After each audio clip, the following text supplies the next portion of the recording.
My name is Sebastian König, and I'm very happy to announce a new cmiVFX tutorial series, the Massive Mammoth Masterclass.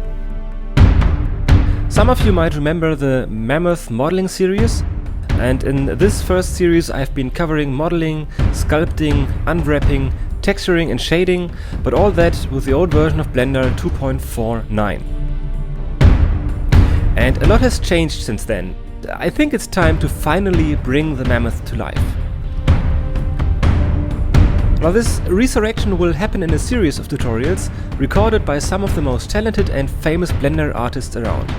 And we are extremely proud to be able to tell you that the first part of the new Massive Mammoth Masterclass will be covered by the awesome Nathan Vegdahl, who will teach you how to rig and weight this mammoth.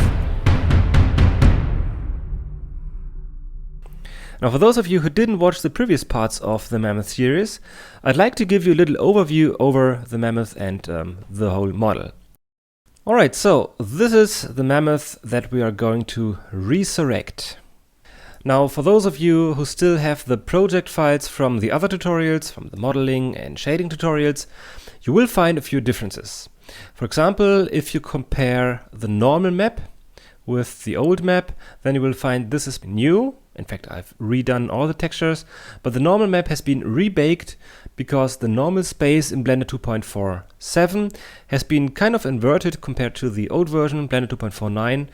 So here in the geometry, you would have to invert the normal space. So this would be -1, because otherwise the normal map would point in the wrong direction. Okay, but for those of you who didn't watch these tutorials, I want to give you a little overview over the model. So this is our mammoth on layer 1. Then on layer 2, we've got the tusks. On layer 3, we have the eyes. And then here are some lamps that I've hidden. So that is the model. Go to edit mode. You can see it's pretty dense mesh. But even though we do have a subsurf modifier and a displacement modifier to give it a little bit more shape, because the details or the muscles and stuff like that have been sculpted, and the sculpting has been baked to a displacement map, and that's why we do have the subsurf modifier here. And underneath we have the displacement modifier. And the displacement modifier is using a displacement texture, and this displacement texture is using an OpenEXR image. And this image will, depending on the gray values, displace the surface. But of course we need the details or the geometry on the surface, so let's increase the subdivisions here so that the displacement modifier has some more vertices to work with. Okay, so on level 3 it's looking pretty good, but if you look here, you can see that now we are almost 500,000 vertices, and that will take a while to render. And because we have some fur over the skin, we will not really see all these details. So I think we can just decrease that again to 1 or 2. But if you still want to have these details, I mean, there were not so many details, but if you want to have them, you can just go ahead and use a normal map for that. So here in the material, we're using this normal map, and maybe let's go to GLSL viewport shading so that we can see the effect of that. Alright, so that is our shaded mammoth, and if I disable all these, you will see the effect of the normal map. Maybe it's a bit too bright, so I temporarily turn down the diffuse intensity. Okay, so there we have still all the details. Even if we disable the subsurf and displacement, there's still the impression of these details and these muscles. So I would recommend to use both the displacement with the mid-res subsurf modifier and the normal map. So let's re-enable these and then set this back. And then on top of the subsurf and displacement modifier, you can see 3 particle systems, and the settings for the particle systems are in the particle panels, of course. So we've got 3 different hair systems, one for the short and fuzzy hair, it's really short. Then we've got some mid-length hair, and we've got some long hair. So I decided to use 3 different systems because that way it's easier to control the different types of hair that I want to have on this mammoth. Okay, so the settings are right here in the particle panel. So let's go here and have a look at the fuzzy hair. So you can see it's using 300 or 300 times the amount of emission. So 300,000 particles, and 10 are displayed. Or actually, currently there's the long hair. So let's switch that to the fuzzy hair. If you set this up to 300, you will see the actual amount of hair that is being used for rendering. So that's quite a bit. So that that will slow down the viewport. So let's set this back to 10. Okay, so then we have got the long hair that is just 15 times the emissions, or 15,000. And it's using the roughness settings to get this curly and rough effect on the hair. And you can just play around with these settings. Endpoint roughness will rough out the endpoints, as the name says, and uniform will just general roughness to the hair. All right.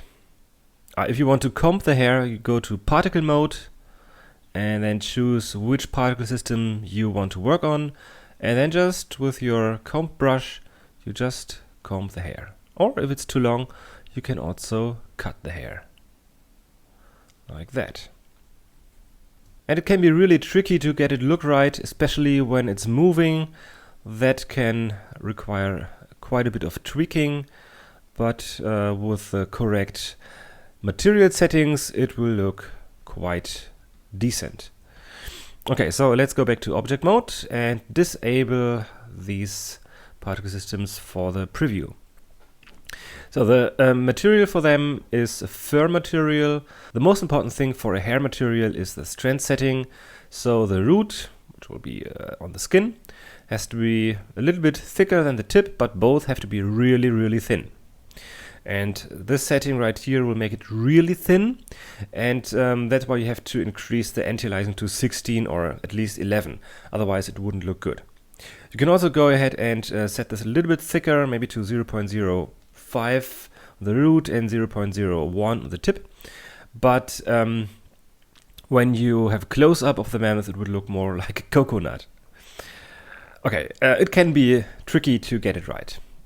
So one of the most important things for particle hair is to use this gradient, this blend texture that is being mapped along the strand. So it's being transparent at the root, transparent at the tip, and we've got this color gradient here.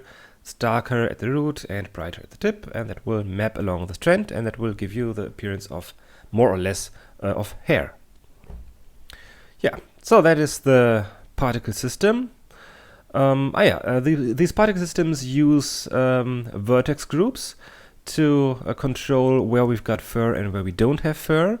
So when you go to weight paint mode, you can here see the vertex group, the name of fur 1. Of course, blue means no weight or no hair in this case. Of course, we don't want to have hair on the toenails and also inside of the mouth. Hair would be pretty weird there, so just make it blue with the painting tools here. We've got different settings. The kink, that is for the long hair, that is using different settings. So that is the vertex groups for the hair. It's not very uniform. You can even that out by grabbing your blur brush and then painting across that, and that will blur between the blue and green areas in this case, and that will make it a little bit more uniform. But I think a little bit of roughness is okay for this kind of mammoth. Yeah, and that's more or less it. So now it would be time to rig this mammoth, and after that to animate it and put it into a scene. And I'm really excited that Nathan Vegdahl has agreed to do the rigging tutorial, and when he has finished, somebody else will do the animation, but that will not yet be revealed, but it will be awesome. And now Nathan will take over, and for me it's time to say have fun with this mammoth and goodbye.